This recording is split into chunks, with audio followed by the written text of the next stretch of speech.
साथ ही हमें बाकी दुनिया से भी अलग करता है। दरअसल वो है हमारी आत्मनिर्भर होने की सलाहियत और हमारे अंदर इज्जत नफ्स के जज्बे का होना।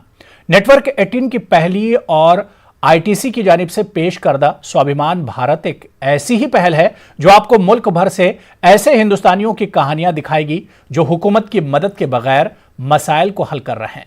इख्तिराई सलाहियतों और हुसूलियाबियों की ऐसी कहानियां जो बताती हैं कि हम एक कौम की शक्ल में कितने मजबूत हैं।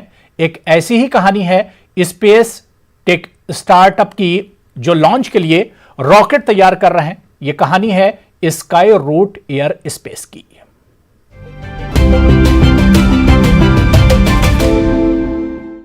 नागा भारत डाका और पवन कुमार चंदना एक समय में इंडियन स्पेस रिसर्च ऑर्गेनाइजेशन में रॉकेट इंजीनियर के रूप में कार्यरत थे। उन्होंने अपने खुद की रॉकेट की फैमिली बनाने के लिए 2018 में नौकरी छोड़कर स्काई रूट एरोस्पेस की शुरुआत की। स्काई रूट का मिशन कम लागत में और विश्वसनीय लॉन्च वाहनों को विकसित करना है ताकि कोई भी अंतरिक्ष तक पहुंच सके। It's a completely what product or the rockets which we are building today is completely made in India product for India, for the world. We are creating that trend of building very high tech stuff within India with our own engineers and with our own technical talent available within the country.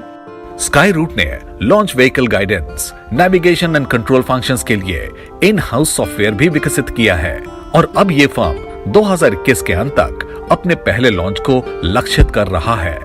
First private company to actually build a homegrown rocket engine and also successfully test it. And also like a lot of rocket hardware is being manufactured and tested and it will be tested in the next 1 year. So the journey has been excellent. In fact, we have achieved great milestones for us and for the country. अंतरिक्ष में आधिकारिक तौर पर निजी खिलाड़ियों की भागीदारी को मंजूरी देने वाली सरकार के साथ स्काई रूट एरोस्पेस अब आकाश की तरफ अपना लक्ष्य साध रहा है।